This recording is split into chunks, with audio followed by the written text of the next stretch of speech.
God's blessings to you from our parish family here at St. Agatha-St. Martin de Porres. I offer this reflection on the scriptures for this coming Sunday for your spiritual nourishment and encouragement. Let's take a moment before we begin to recognize God's presence in each of us and to give thanks for all of our blessings. My friends, let me start off by wishing everyone a happy new year. No, I'm not getting ahead of myself, and I'm not crazy, at least I think. No, this coming Sunday, the first Sunday of Advent, is the actual start of a new church year for the Universal Church. Interestingly, the scriptures for this Sunday focus us not on the coming of Christ at Christmas, but on his second coming that is part of Jesus' promise of returning for the final judgment, best detailed in Matthew 25. So why start the season with this? First of all, what we are preparing for is not just a celebration of the birth of Christ at Christmas. No, it is really for us to remind us that Christ is always seeking to be born more deeply in our hearts and minds, be more a part of our lives, to conceive in us the possibilities of each and all of us, bringing a deeper and more visible birth of love into our world. The readings call us to a vigilance, to a hope that resurrection and renewal of broken lives and spirits in our world will indeed happen through our unity with Christ. We are reminded again that our choice to follow Christ will cause division in our world, even among those closest to us.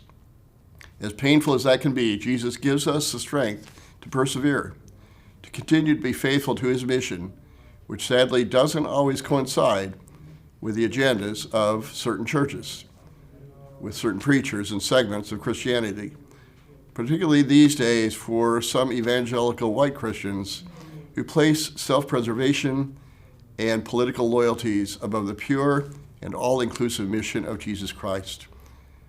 So what is Jesus asking of us as we begin our journey toward Christmas? For me, Advent is a time like Lent to do some self-reflection, to assess our commitment to our faith, our commitment to Jesus Christ, our commitment to reflect on the spiritual divisions within ourselves, and to commit to challenge and dismantle the forces of division and injustice in our world. The Advent season will offer us the opportunity for reflection, reconciliation, and renewal of hope, so that at Christmas we can celebrate both the birth of Jesus and the rebirth of Christ's love within us. There's a poem that I've loved for years that captures the spirit of this first Sunday of Advent. It is a poem written during the persecution of peasants, of human rights activists, and church workers in Guatemala, many who lost their lives, living in fear of death daily. The poem, written by poet Julia Esquive, is still relevant for Christians today. Listen. It is something within us that doesn't let us sleep, that doesn't let us rest, that won't stop pounding deep inside. It is a silent, warm weeping of Indian women without their husbands. It is a sad gaze of the children fixed somewhere beyond memory, precious in our eyes, which during sleep, though closed, keep watch, awake. Now 6 have left us, and 9 in Rabinal, and 2 plus 2 plus 2, and 10, 100, 1,000, a whole army witness to our pain, our fear, our courage, our hope.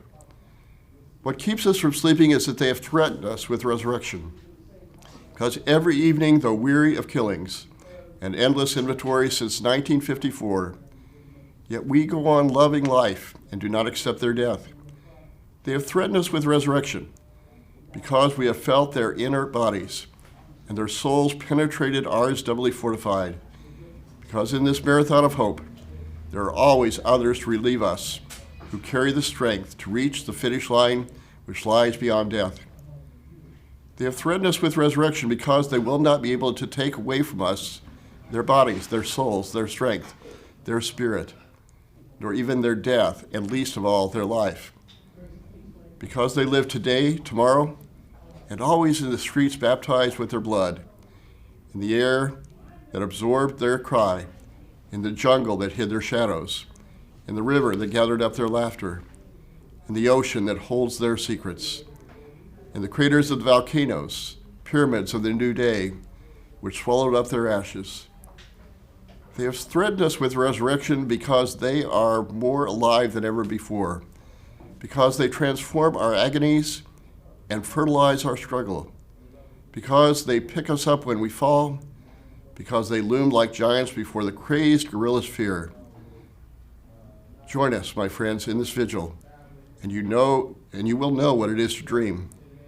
Then you will know how marvelous it is to live threatened with resurrection, to dream awake, to keep watch asleep, to live while dying, and to know ourselves already resurrected.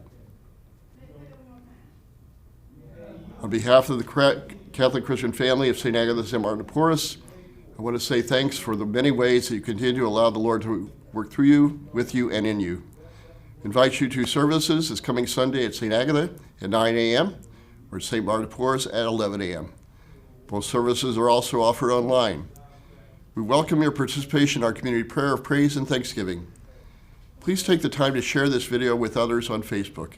It's a great way for you to participate in spreading the good news of Jesus Christ. And again, thank you for all the ways that you allow the Lord to work through you, with you, and in you. And my friends, in all things, be blessed.